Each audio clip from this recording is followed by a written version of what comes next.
Alors bonjour et bonsoir à tous, tout dépend de l'heure à laquelle vous regardez la vidéo. Alors nous allons parler un peu de Zoom. Nous allons traiter un seul point ce soir, sinon ce matin, celui de savoir comment créer ou comment programmer une réunion sur Zoom. Allez, c'est parti. Me voici connecté sur mon compte Zoom depuis mon ordinateur. Donc j'ai quatre options principalement. Nouvelle réunion, rejoindre une réunion, programmer une réunion et partager l'écran. Et donc là, il s'agit bien de programmer une réunion. Donc pour programmer une réunion, je vais aller sur l'option programmer réunion. Voilà. Ici, je peux changer le titre du sujet. Donc je peux renommer ma réunion gestion de stock. Voilà, pour parler d'une réunion de gestion de stock avec les agents. Donc on peut bien préciser le titre de la réunion. Voilà. Réunion Zoom, gestion de stock, quelque chose comme ça. Voilà, réunion Zoom, gestion de stock. On va définir la date, supposons que ça aura lieu demain, lundi 24 août. La réunion va commencer, supposons à midi ou à 11 heures. Elle va durer 4 heures, 5 heures, donc vous savez l'heure à laquelle, le temps que ça va prendre. Réunion périodique, ben on va laisser, c'est pas une option importante. Elle peut être ponctuelle ou périodique, voilà. Mais le plus important, c'est de savoir que pour les versions basiques, au maximum 3 personnes, les réunions au-delà de 1 heure, donc en temps illimité. Mais à partir de 4 personnes et plus, les réunions sont limitées à 40 minutes renouvelables. Donc, si vous avez un compte basique qui n'est pas payant, vous serez contraint par cet effectif-là avec le temps de 40 minutes au-delà de 4. Mais si c'est des comptes payants, des comptes pro, notamment pour la personne qui organise la réunion, vous pourriez la passer en temps illimité sans vous préoccuper de combien de temps ça va nous prendre. Voilà. Ici, donc, j'ai mon ID personnel de la réunion. Ensuite, le mot de passe, vous pouvez le changer. Voilà. Ici, j'ai laissé 50-50. Je peux toujours le changer. Je peux mettre 25-25, par exemple. Ensuite, c'est la vidéo. Donc, il est important de définir si la vidéo de l'animateur sera activée. Ici, la vidéo des participants seront activées. La vidéo du participant sera activée plutôt. Alors, le type de calendrier, en fonction de la boîte électronique ou du type de système que vous utilisez, vous allez devoir valider soit Outlook, si c'est le système de messagerie que vous avez. En fait, ça va synchroniser directement Outlook avec Zoom, qui pourrait s'accrocher à votre système d'alerte dans votre messagerie. Sinon, vous utilisez Google Agenda. Zoom a la possibilité de mettre une vignette de rendez-vous sur votre agenda Google en ligne pour vous faire un rappel. Donc, vous choisirez l'option qui vous convient. Moi, je veux prendre Google Agenda. C'est juste pour un test. Je ne vais pas forcément valider. Ensuite, les options avancées. Il est important de les voir.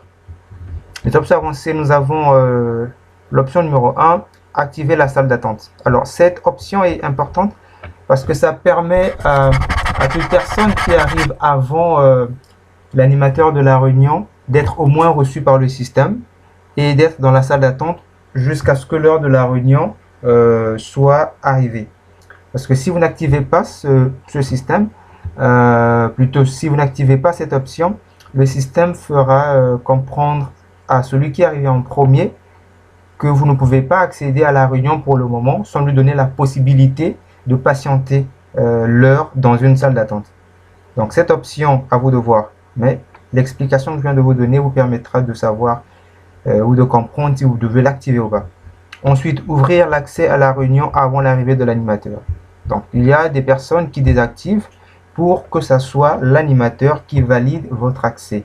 C'est aussi un aspect de sécurité. Il se pourrait que une personne qui n'a pas été conviée par vous ait reçu les accès à la réunion et en ce moment elle peut accéder sans votre autorisation ou bien déjà être dans la réunion avant vous.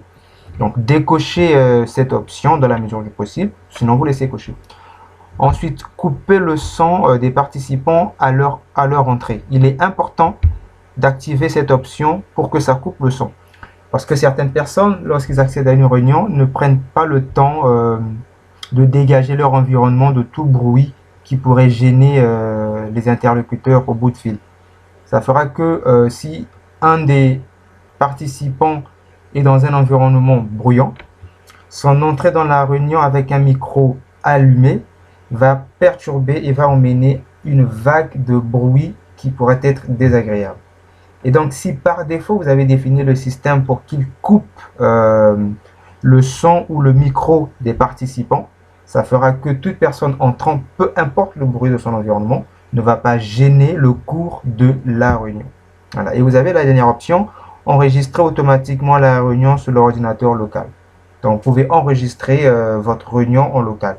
Et c'est plus intéressant encore quand vous avez un compte pro, parce que l'enregistrement peut se faire sur toute la durée de la réunion, non seulement en local, mais vous pouvez aussi rediriger l'enregistrement sur le cloud, notamment sur votre compte Zoom professionnel en ligne.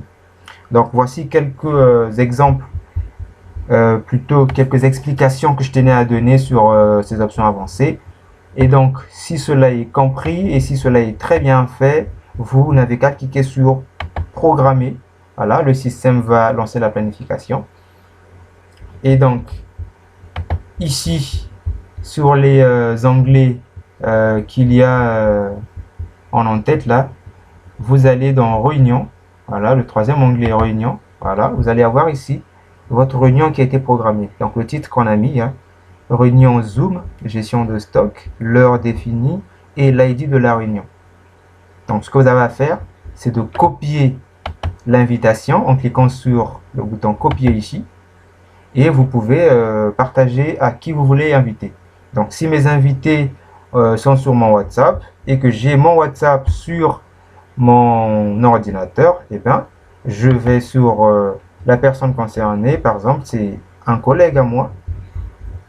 Je sélectionne, je colle le message et je le lui envoie directement. Voilà. Sinon, je peux aussi le faire depuis ma boîte électronique. Je vais écrire un nouveau message. Je colle toutes les données de l'invitation Zoom. Je mets le nom du destinataire ou plutôt sa boîte électronique. Voilà, je veux inviter cette personne. Je peux remettre le titre de la réunion. Donc, c'est le même sujet. Copier, objet de la réunion. Voilà, réunion Zoom, gestion de stock. Voilà, vous pouvez changer votre nom. Voilà, si vous appelez Monsieur XY, voilà. Monsieur XY vous invite à la réunion. Voilà, vous invite à une réunion. Voilà, ici c'est du texte, donc vous pouvez modifier tout ce que vous voulez. Voilà, sujet de la réunion, l'heure de la réunion, ainsi de suite, participants. Et donc les personnes n'auront qu'à saisir l'ID de la réunion pour leur application Zoom et de taper le mot de passe qui leur sera donné. Sinon, ils peuvent copier ce lien et le coller directement sur le navigateur et ça leur donnera accès à la réunion. Voilà, tout est fait, vous cliquez sur envoyer et il n'aura qu'à attendre l'heure prévue pour la réunion. Le mieux serait que vous soyez connecté avant tous les autres participants pour pouvoir les accepter pendant qu'ils seront trop de vous attendre dans la salle d'attente.